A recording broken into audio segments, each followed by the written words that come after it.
तो नमस्कार दोस्तों, आज हम बात करेंगे India Mart Intermesh limited company के बारे में। और कंपनी B2B यानी बिजनेस टू बिजनेस सेगमेंट की बायर्स और सेलर्स को मिलाने वाली इंडिया की सबसे बड़ी कंपनी है।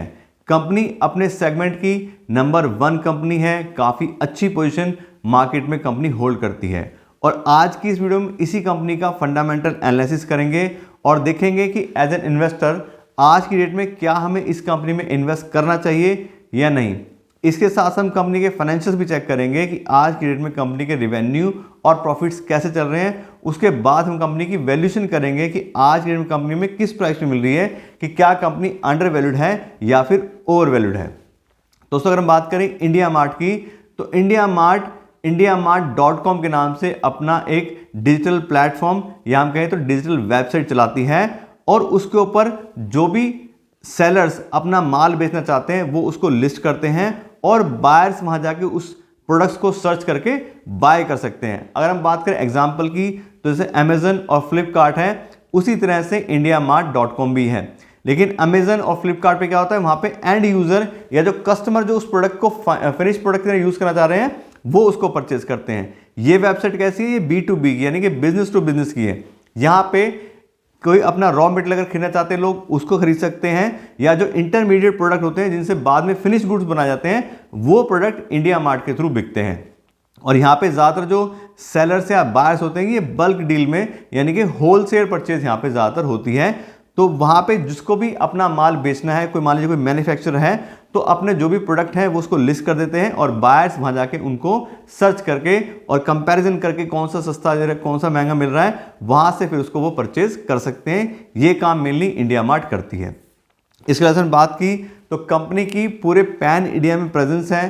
कंपनी के पास में लगभग हर एक डिस्ट्रिक्ट, हर एक अगर हम बात करें यहाँ पे तो जो स्टेट्स हैं इंडिया के, सब जगह पे ही कस्टमर बायर्स और सेलर दोनों ही रजिस्टर हैं। और साथ साथ जो हमने बात की कंपनी की लार्जेस्ट इंडस्ट्री के अंदर है, तो कंपनी पूरे डिजिटल मार्केट प्लेस के अंदर जो B2B का मार्केट प्लेस है उसमें कंपनी 60% का बहुत ही ज़बरदस्त मार्केट शेयर होल्ड करती है। अपने सेगमेंट की सबसे बड़ी कंपनी है। बात करें डेटा की, तो आज की अपने कंपनी के पास में जो पोर्टफोलियो है उसमें 6 मिलियन सप्लायर्स हैं जो कंपनी के साथ में रजिस्टर हैं, अपने प्रोडक्ट इंडिया मार्ट के थ्रू बेचते हैं। साथ साथ 102 मिलियन रजिस्टर्ड बायर्स हैं जो वहां से अपना माल खरीदते हैं। और बात करें टोटल वेबसाइट के ट्रैफिक की, तो 748 मिलियन रिपीटेड यूजर्स हैं जो बार बार उसकी वेबसाइट पे आके उसको विजिट करते हैं और कोई ना कोई सर्विसेज या प्रोडक्ट जो कंपनी वहां पे वो खरीदते हैं। इसके अलावा बात करें तो वेल डाइवर्सिफाइड मार्केट प्लेस है, यानी कंपनी सिर्फ एक या दो इंडस्ट्री या थोड़े बहुत प्रोडक्ट्स की बात नहीं है। कंपनी के पास में 56 अलग अलग इंडस्ट्रीज के लगभग 71 मिलियन प्रोडक्ट्स अवेलेबल हैं जो कंपनी की वेबसाइट पे लिस्टेड हैं, जहां पे बायर्स जाके उनको परचेज कर सकते हैं। अगर हम बात करें तो लगभग सारी ही इंडस्ट्रीज में कवर हो जाती हैं और उनके बहुत सारे एंडलेस प्रोडक्ट्स कंपनी के पास में अवेलेबल हैं जिसको वहां पे बायर्स जाके खरीद सकते हैं। इसके बात करें, जैसे बात की डाइवर्सिफिकेशन की, तो किसी भी सिंगल इंडस्ट्री का 10% ज़्यादा मार्केट प्लेस कंपनी ने नहीं दिया हुआ है, यानी कि सबके लिए थोड़ा थोड़ा स्पेस जो है दिया हुआ है कि हर तरीके के प्रोडक्ट, हर एक इंडस्ट्री के प्रोडक्ट उनकी वेबसाइट पे लिस्ट हो सकें। अगर बात करें तो सबसे ज़्यादा जो प्रोडक्ट हैं वो कौन से लिस्टेड हैं, कौन सी इंडस्ट्री के हैं, तो वो हैं इंडस्ट्रियल प्लांट्स और उसके अलावा मशीनरी एंड इक्विपमेंट्स की, इसका 8% का मार्केट प्लेस है। उसके अलावा कंस्ट्रक्शन रॉ मटेरियल, इसके जो प्रोडक्ट्स हैं उसका 7% का मार्केट प्लेस है।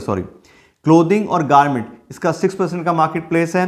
Packaging material 6%, consumer electronics and house hold appliances ये 5% है।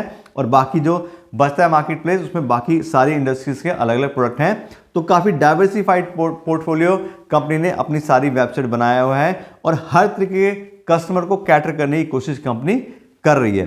इसके बात करें कंपनी के कस्टमर प्रोफाइल की और इनकम सोर्स की, कंपनी कैसे पैसा कमाती है, तो कंपनी के जो मेन कस्टमर्स हैं वो हैं स्मॉल एंड मीडियम एंटरप्राइजेस की कंपनीज जो कुछ अपना बनाते हैं प्रोडक्ट्स वगैरह और वो उसको इंडिया मार्ट .com के थ्रू सेल करना चाहते हैं। तो जो भी कंपनी अपने प्रोडक्ट इंडिया मार्ट के थ्रू सेल करना चाह रही है उसको अपने प्रोडक्ट इंडिया मार्ट के ऊपर रजिस्टर करके उनको डिस्प्ले करना होता है और इंडिया मार्ट उन प्रोडक्ट को डिस्प्ले करने के लिए उनसे एक सब्सक्रिप्शन फीस चार्ज करती है, मंथली, ईयरली, इस तरह के बेसिस पे। और उसके अलग अलग पैकेज होते हैं, कुछ प्रीमियम है, कुछ रेगुलर है। तो जो जितना ज़्यादा पैसा पे करता है, इंडिया मार्ट उनके प्रोडक्ट को और अच्छे से डिस्प्ले करती है। और यही कंपनी का मेन इनकम सोर्स है। इसी के थ्रू 95% के आसपास जो कंपनी का रेवेन्यू है वो उनके जो सेलर्स हैं वहां से उनको मिलता है। उसके बात करें तो मेट्रो सिटीज़ हैं, टायर 2 सिटीज़ हैं, बाकी रूरल एरियाज, हर तरीके का बायर और सेलर इस कंपनी के ऊपर, इस वेबसाइट के ऊपर ऑलरेडी रजिस्टर्ड है। तो कुल मिलाकर हम बात करें कंपनी के बिजनेस प्रोफाइल की, तो मेनली कंपनी ने एक डिजिटल मार्केट स्पेस उन लोगों के लिए दिया है जो किसी भी एरिया, किसी भी लोकेशन से अपने बिजनेस को प्रमोट कर सकते हैं और बायर और सेलर अपनी अपनी रिक्वायरमेंट के हिसाब से अपना माल खरीद और बेच सकते हैं। तो उस हिसाब से देखें, अगर हम बात करें कंपटीशन की, तो अगर आप देखोगे तो जो एंड यूजर की जो वेबसाइट है, जैसे फ्लिपकार्ट हो गई, अमेजन है, तो उसमें बहुत ज़्यादा कंपटीशन है और ऑलरेडी काफ़ी सारी वेबसाइट भी अवेलेबल है। लेकिन हम बात करें बिजनेस टू बिजनेस की, तो indiamart.com एक ऐसी वेबसाइट है जो पूरा डोमिनेंस होल्ड करती है, 60% का बहुत ही जबरदस्त मार्केट शेयर है। तो हम बात करें तो बिजनेस वाइज काफ़ी स्ट्रॉन्ग कंपनी है, काफ़ी अच्छा मार्केट पोजीशन कंपनी आज के डेट में होल्ड करती है। तो दोस्तों, अभी तक तो बात होगी कंपनी के बिजनेस प्रोफाइल के बारे में और कंपनी की मार्केट पोजीशन के बारे में। अब हम बात करें कंपनी के फाइनेंशियल्स के बारे में कि आज की डेट में कंपनी के रेवेन्यू और प्रॉफिट्स कैसे चल रहे हैं। और मैं बता दूं, किसी भी कंपनी का फाइनेंशियल एनालिसिस करने के लिए मैं पिछले 5 साल का डेटा यूज़ करता हूं, जिससे कंपनी के बारे में हमें डिटेल नॉलेज मिल सके। और सबसे पहला पैरामीटर जो कंपनी का चेक करते हैं वो होता है रेवेन्यू। रेवेन्यू चेक करने से हमें ये पता लगता है कि कंपनी में सेल्स में ग्रोथ आ रही है, नहीं आ रही है, और कंपनी अच्छे से ग्रो कर पा रही है या नहीं कर पा रही है। और यहाँ पे देखें पिछले 5 साल का डेटा, तो 2018 में कंपनी के रेवेन्यू थे 404 करोड़ रुपए और हर साल इंक्रीज हुए हैं कंपनी रेवेन्यू, और 2022 में 751 करोड़ रुपए के रेवेन्यू आए हैं। यानी कि पिछले 5 साल में लगभग डबल के आसपास कंपनी के रेवेन्यू हो गए हैं। तो पिछले 5 साल में काफ़ी अच्छी तरक्की कंपनी ने करी है अपने रेवेन्यूज़ के मामले में। उसके हम बात करें कंपनी के अगले पैरामीटर की, तो अगला हमारा पैरामीटर है ऑपरेटिंग प्रॉफिट मार्जिन। और यहाँ पे देखें तो 2018 में कंपनी लॉस में थी, 47% के ऑपरेटिंग प्रॉफिट की जगह ऑपरेटिंग लॉस आ रहा था। फिर 2019 में 3% प्रॉफिट आया, और आप देखोगे तो पिछले 3 साल से काफ़ी अच्छा ऑपरेटिंग प्रॉफिट मार्जिन कंपनी को मिल रहा है, 28%, फिर 50%, फिर 2022 में 42%। तो कंपनी काफ़ी अच्छे से लॉस से बाहर आके अब प्रॉफिट में आ गई है और काफ़ी अच्छा प्रॉफिट भी जनरेट कर रही है।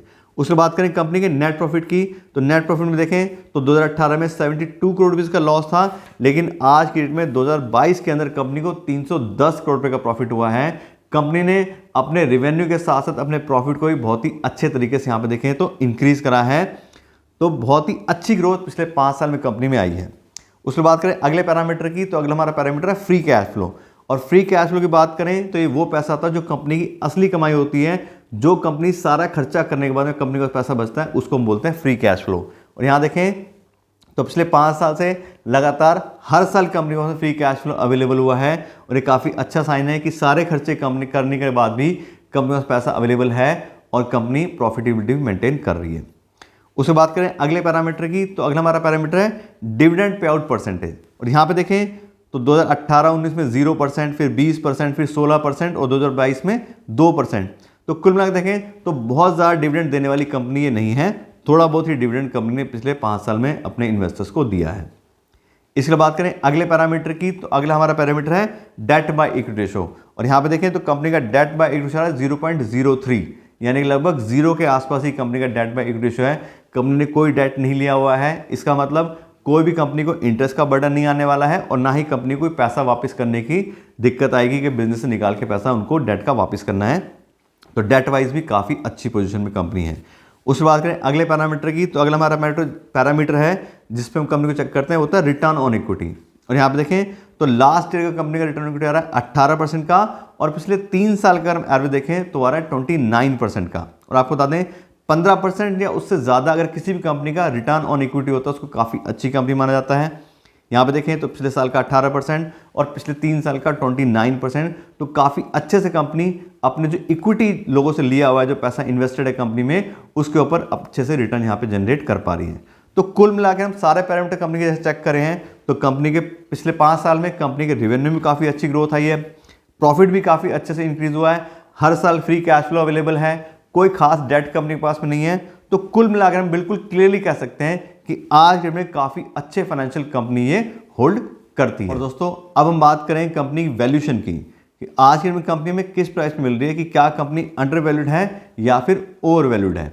और मैं आपको बता दूं, किसी भी कंपनी की वैल्यूएशन करने के लिए मैं यूज करता हूं डिस्काउंटेड कैश फ्लो एनालिसिस, और उसके अंदर कंपनी को फ्री कैश फ्लो कर वैल्यू करते हैं कि कंपनी कितना फ्री कैश फ्लो जनरेट कर पा रही है, उसके हिसाब से उसकी कितनी वैल्यू बनती है।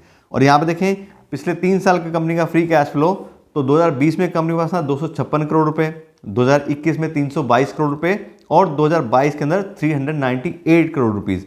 अब क्योंकि इसमें वेरिएशन आ रहा है तो हम इसका एवरेज ले लेते हैं, और पिछले 3 साल के फ्री कैश फ्लो का एवरेज आ रहा है 325 करोड़ रुपए। और इस 325 करोड़ रुपए फ्री कैश फ्लो से कंपनी की वैल्यू निकालते हैं तो आती है 16,250 करोड़ रुपए। यानी कि एक ऐसी कंपनी जो 325 करोड़ रुपए हर साल फ्री कैश फ्लो जनरेट कर रही है, उस पूरी कंपनी की वैल्यू हो गई 16,250 रुपए। तो जो 16,250 क्या है, ये पूरी कंपनी की वैल्यू है। अब हमें पर शेयर के हिसाब से कंपनी की वैल्यू निकालनी है, तो हम इसको टोटल नंबर ऑफ जो शेयर्स कंपनी के अवेलेबल है उससे डिवाइड करेंगे, तो कंपनी की पर शेयर की वैल्यू निकल के आती है 5,320 रुपए। यानी कि कंपनी की फेयर वैल्यू हो गई कि अगर हम 5,320 रुपए पर शेयर के हिसाब से India Mart Intermesh limited company invest करेंगे, तो हम कंपनी को फेयर प्राइस पे खरीदेंगे कि ठीक है कंपनी इतना फ्री कैश फ्लो जनरेट करती है तो उसके हिसाब से इतनी इसकी वैल्यू बनती है। लेकिन जैसे आपसे हमेशा मैं बात करता हूं कि किसी भी कंपनी को अगर हम फेयर प्राइस पे या फिर प्रीमियम देके खरीदेंगे तो हमारा रिस्क बहुत ज़्यादा इंक्रीज हो जाता है। तो हम हमेशा क्या करते हैं कि मार्जिन ऑफ सेफ्टी के साथ कंपनी को खरीदना है। मार्जिन ऑफ सेफ्टी का मतलब क्या है कि जो भी कंपनी की फेयर वैल्यू है उसके 50% में कंपनी को खरीदने की कोशिश करनी है, जिससे जो भी हमारा आने वाला रिस्क है उसको अच्छे से हम मैनेज कर पाएँ। क्योंकि जो भी हमने डेटा चेक किया है, फ्री कैश फ्लो चेक किया, वो सब क्या है, पास रिकॉर्ड है। हो सकता है कि फ्यूचर में कंपनी ऐसा परफॉर्म करे या फिर ना करे। तो यहाँ पे हमने कंपनी की फेयर वैल्यू निकाली 5,320 रुपए, और उसका 50% यानी कि मार्जिन सेफ्टी हो गया 2,660 रुपए।